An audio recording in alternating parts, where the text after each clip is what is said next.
అదే RTV app వార్తల్ని క్షణాల్లో చదివే అవకాశం ఉంటుంది. ఒక న్యూస్ పేపర్, ఒక టెలివిజన్ ఛానల్ మీ చేతుల్లో ఎప్పుడు ఉంటాయి. వ్యాపారం చేసుకునే వాళ్ళు సార్ చిక్కింటికి వ్యాపారం చేసుకునే వాళ్ళు టీ తాగినాడు పోయినాడు, తెల్లారిపోయేటప్పుడు పోయినాడు. వ్యాపారం చేసుకొని వస్తాను, నువ్వు భద్రంగా ఉండేను.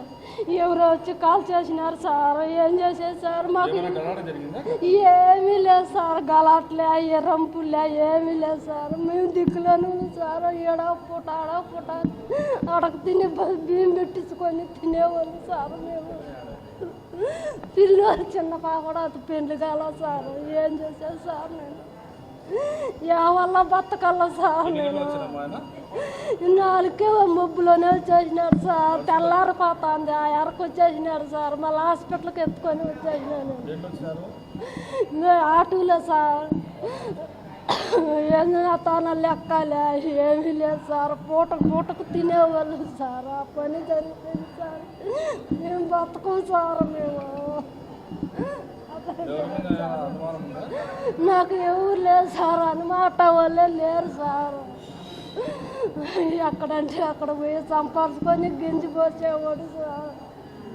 ఇద్దరం పిల్లలతో మాట్లాడుకొని పిల్లలు చెల్లి కూడా ఇచ్చినారు సార్. ఇద్దరికి పెళ్ళి అయింది సార్. నా మనసు ఎట్లా సార్ చెప్పండి సార్. ఎవరు సార్? మా హనుమంతు. నా పేరు జ్యోతి సార్. 3 సార్. నాకు మగ పిల్లలకు పెళ్ళి అయిపోయినాయి సార్. చిన్న పాపకు పెళ్ళి కాల. వాళ్ళ అత్తగారింటికి వెళ్ళిపోయినారు సార్. అట్లా బతుకున్నామని వస్తే మా పరిస్థితి అట్లా అయిపోయింది సార్. ఏం చేసేది సార్? వాడు రవణప్ప రకంగా ఉన్నాడు సార్. ఇద్దరు ఒకేసాట పోతాను. బండిలో కాదు సార్, నడుచుకొనే పోతా ఉన్నారు. పొలం కాడ కాదు, ఇల్లు నడుచుకొని పోతున్నారు. వ్యాపారం మనం ఊరికి పోవాలంటే మనం నడుచుకొనే పోతాం కదా సార్. అట్లా నడుచుకొని పోతా అంటే అదే పక్క పిండిలు సుదుగుండిలు అట్లాంటివి ఎత్తుకొని పోతా అన్నారు సార్. చికెన్కి వ్యాపారం చేసుకుంటాం సార్.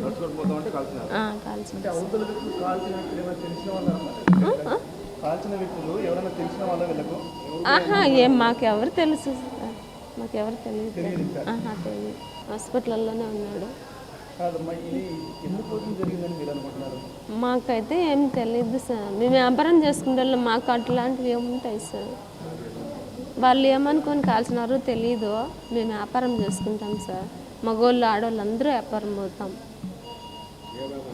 బోకుల వ్యాపారం పోతాం, చికెట్కి వ్యాపారం. అదే కదా సార్ మాకు.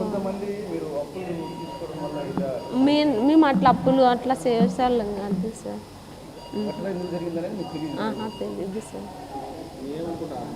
మేమేమనుకోలేదు సార్. అది ఎవరు కాల్చినారో మనకైతే అర్థం కాలేదు. మేము సంబేపల్లిలో ఉంటాం సార్. మేము సంబేపల్లిలో ఉంటాం. మరిన్ని వీడియోస్ కోసం ఛానల్ ని సబ్స్క్రైబ్ చేయండి. లేటెస్ట్ అప్డేట్స్ కోసం వాట్సాప్ ఛానల్ ని ఫాలో అవ్వండి. ఆ లింక్ డిస్క్రిప్షన్ లో ఉంది.